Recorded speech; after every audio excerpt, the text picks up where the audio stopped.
નમસ્કાર, હું છું તમારો પ્રશાંત દયાળ। આજે વાત કરવી છે જૂનાગઢના વિસાવદરમાં આવેલા શોભા વડલા ગામમાં। આ ગામની અંદર બિહારનો એક પરિવાર એક વર્ષ પહેલાં આવે છે। શોભા વડલા ગામમાં એક ખોડિયાર આશ્રમ છે। આ આશ્રમમાં સેવા કાર્ય કરતી એક આધેડ ઉંમરની મહિલા જેનું નામ વિભા છે, તે પોતાના 2 દીકરા અને પોતાની પુત્રવધૂને આશ્રમમાં લઈ આવે છે। મોટા દીકરાનું નામ શિવમ છે અને પત્નીનું નામ કંચન છે। બંનેના લગ્ન પછી તે પણ આશ્રમમાં આવી સેવા કરે છે।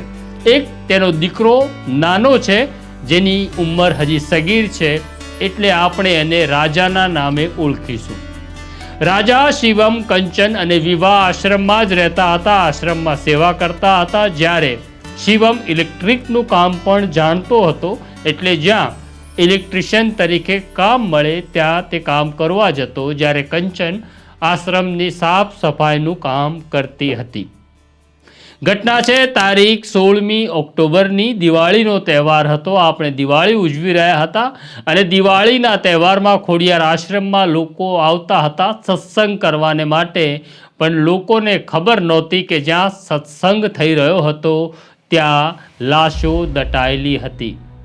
17મી તારીખે એક ઘટના ઘટે છે। ઘટના એવી હતી કે 16મી તારીખે કંચનનો પરિવાર જે બિહારમાં હતો તે પોતાની દીકરી સાથે સંપર્ક કરવાનો પ્રયત્ન કરે છે, પણ સંપર્ક થઈ શકતો નથી। એટલે 17મી તારીખે કંચનના માતા પિતા રાજાને ફોન કરે છે અને પૂછે છે કે તારા ભાઈ ભાભી ક્યાં છે, કારણ કે બંનેનો ફોન લાગી રહ્યો નથી।